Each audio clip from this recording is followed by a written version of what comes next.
All right, welcome. Today we're going to explore the core ethical principles of Zoroastrianism. Now, this is one of the world's oldest monotheistic religions, and what's so fascinating is how the timeless teachings of its prophet, Zarathustra, can offer us a really powerful guide, even for modern life. I love this. This metaphor just perfectly sets the stage, doesn't it?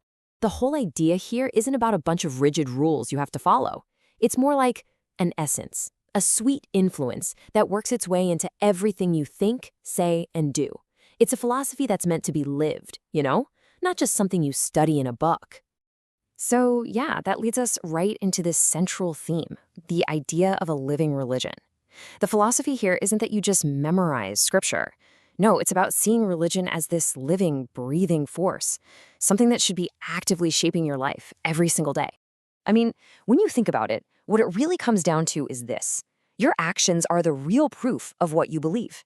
It's less about which texts you've read and way more about how you actually behave moment to moment.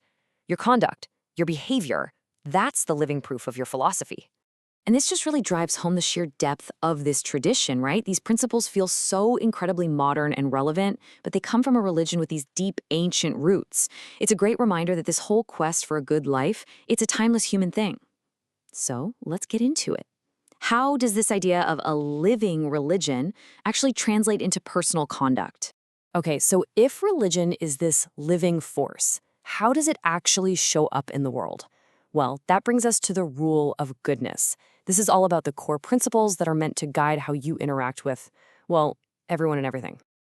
And the principles themselves are so direct, but also really profound. Okay, first up, just be good and beneficent to all. That's the baseline. Second, a real commitment to not injure anyone or anything. And notice it says any living being, not just people. And finally, think about the power of your words. The goal is to speak with words that are not just sweet, but genuinely beneficial. And what's so powerful here is how this philosophy just elevates the whole idea of goodness. It's not just a nice personality trait to have, It's literally equated with godliness, with the divine. The ideal is to become like a ministering angel to everyone, just radiating goodness without expecting anything back. Kind of like how the teachings describe the grace of God. Okay, so we've covered personal goodness. Now let's kind of zoom out and look at the community. How do these principles work when things get complicated, especially when people disagree? Well, this brings us to what's called the art of understanding.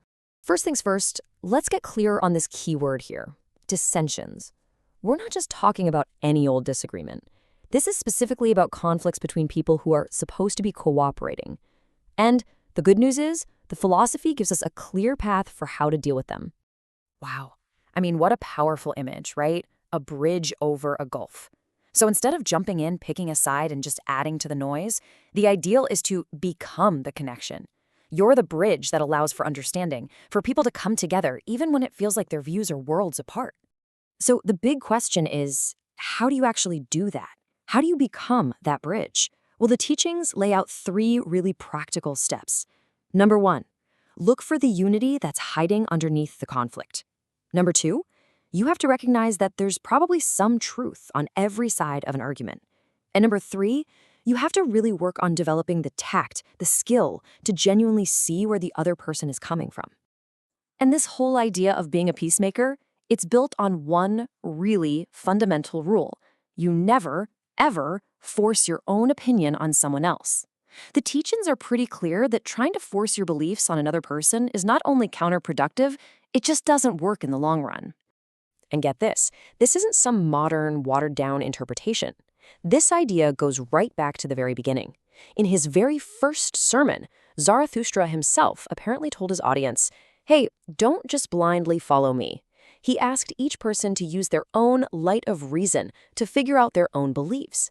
I mean, that is a huge statement about intellectual freedom, especially for that time. All right, this brings us to our final and, you could argue, most important section. We've talked about being good, we've talked about creating harmony, but why? What's the ultimate point of all of this? The answer, it turns out, lies in the joy of giving. So the philosophy talks about a doctrine of self-sacrifice. Now, that might sound a little intense, but it's not about martyrdom or anything like that. It's really about a mindset. It's the simple but profound practice of thinking about the welfare of others before your own. It's about shifting your focus from me to we. And this idea just completely flips a common way of thinking on its head. I mean, usually we think of growth as getting stuff, right? More money, more status, more possessions. But this principle says no, true personal growth actually comes from the exact opposite. It comes from giving, from generosity, not from just trying to acquire more and more. And here we have it. This is really the central axiom, the core takeaway from Zarathustra's teachings.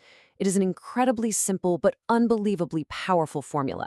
If you want to be happy, make other people happy. That's it. It's the ultimate payoff for all the other principles we've been talking about. So how do you put that amazing axiom into practice? Well, one of the main ways is through the virtue of charity. But again, it's framed as something much deeper than just a nice gesture. It's seen as a fundamental duty, an obligation to use whatever you have to improve the lives of those who are less fortunate. And that leaves us with one final, really powerful idea from these teachings. It's this concept that we are trustees of what we possess. The suggestion is that we don't really own our money, our talents, our resources. We're just their caretakers for a while. So here's the question I want to leave you with to think about. If you're just a trustee, what's your responsibility to share those gifts with the world?